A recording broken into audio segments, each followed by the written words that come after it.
এরকম নদীর পাড় দিয়া গ্রামের ভিতর দিয়ে হাঁটলে কারো না ভালো লাগে। দেখেন তো, আমি একটা গ্রামের ভিতর দিয়ে হাঁটতাছি নদীর পাড় দিয়া। খুব দারুণ সুন্দর দেখার মতন একটা জায়গা, মনটা ভরে গেল। এদিক দিয়ে গাছপালা, কলা গাছ, এরপরে আছে আবার নদী।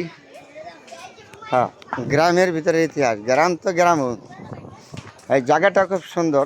নদীর পাড় তো, নদীর পাড় দিয়ে হাঁটা টাইমে আপনাদের সাথে শেয়ার করছি। এত সুন্দর একটা পরিবেশ, চিন্তা করছে এনে মানুষ তো এমনি তো ঘুমে ধরে। এত সুন্দর পরিবেশ দেয়, তাই না? হ্যাঁ, কত সুন্দর একটা পরিবেশ। দুর্গা কম খাওয়া তো ভালো, এইসব জায়গায় যদি রাত্রে বা গরবন্ধে থাকা যায়। আমাদের বাংলাদেশের মানুষ সুখী মানুষ, যে আবার নতুন করে প্রমাণ করে দিয়েছে আমরা বাঙালি জাতি সব পারি, সব পারি বাঙালি। কিন্তু বাঙালি আমরা ধ্বংস হচ্ছি হিংসা পিউনের কারণে। তাহলে বাঙালি যে পারে না এমন কোনো জিনিস নয়। বাঙালি অল বিশ্বের জন্য ধনী। ধনী হইলে কি আমরা নিজেরা হিংসা জজুরিয়া নষ্ট হয়ে যাচ্ছি। তারপরে আমাদের হিংসা অহংকার যতক্ষণ মনে থাকে তখন আর আমরা কিছু উন্নত করতে পারি না, কোনো জাতিকে আমরা কিছু দিতে পারি নাই। কিন্তু আমাদের জাতিটা হইলো এরকম দুর্ভাগ্য জাতি, হিংসা পিউন জজুরিয়া হয়ে আমাদের সমাজটা ধ্বংস করে দিচ্ছি। যখন ইচ্ছা করবেন মানুষের ক্ষতি করার সর্বথেকে বড় অভিশাপ। হয়তো আমরা তো এত সুন্দর পৃথিবী একদিন ছেড়ে চলে যাব, কেন মানুষের সাথে অহংকার হিংসা? এই যে আমি জায়গায় কথা বলছি, দাঁড়ায় জায়গাটার পরিবেশ কত সুন্দর দেখছেন।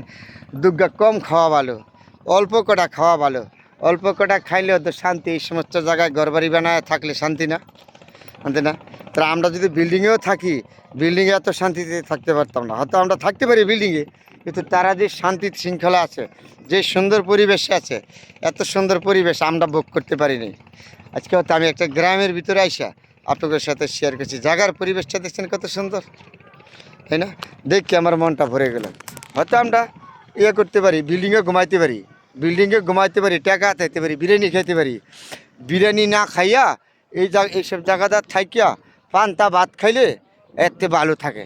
আমার করতে সুখী আছে, রোগ নাই। আর আমরা তো বিল্ডিংয়ে থাকি, বিরিয়ানি খাইলেও কোনো কাম নাই, তাই না? তারপরে আজকে শেয়ার করলাম, এত সুন্দর একটা পরিবেশ দেখছেন, কত সুন্দর গাছপালা, এরপরে নদী বন্দর। তো এমন জায়গাতে হাঁটলে কারো না ভালো না লাগে বলেন তো?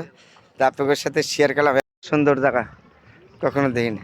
খুব সুন্দর না পরিবেশটা, দেখার মতন না? চেষ্টা করি কিছু দেখাবার জন্য। গ্রামের ভিতরে যখন আসি তখনই আপনাদের সাথে ভালো কিছু শেয়ার করি, সুন্দর জিনিসগুলি। আর আজকের এই জায়গাটা, এই পরিবেশটা আমার কাছে এত ভালো লাগলো, মানে মনটা একদম ভরে গেল। তাই আপনাদের সাথে শেয়ার করলাম।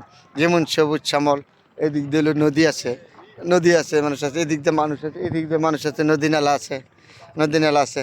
এই জায়গাটাই অনেক সুন্দর পরিবেশের জায়গা। তাহলে সবসময় গ্রামের ভিতরে আসতে দিয়ে এমনি ঠান্ডা লাগে। আমার যদি আনতে আমি এনে বাড়ি করে থাকলাম বলে জায়গা কিনতে, আমার এই বিল্ডিংয়ের থেকে অনেক শান্তি লাগে এসে জায়গা আছে না। নদীর পার দুর্গা কম খাইলেও ভালো আছে, এত সুন্দর পরিবেশ। আমরা ঢাকা শহর কোথায় পাবো? বিল্ডিংয়ে ঘুমাই ঠিক আছে, ভালো খাই ঠিক আছে, কিন্তু এই পরিবেশ পাম না কখনো। গ্রামের ভিতরে যেরকম সুন্দর পরিবেশ। ভালো থাকবেন বন্ধুরা, আপনারা সবার কাছে সুন্দর জিনিসগুলি চেষ্টা করি সবসময় ধরে তোলার জন্য।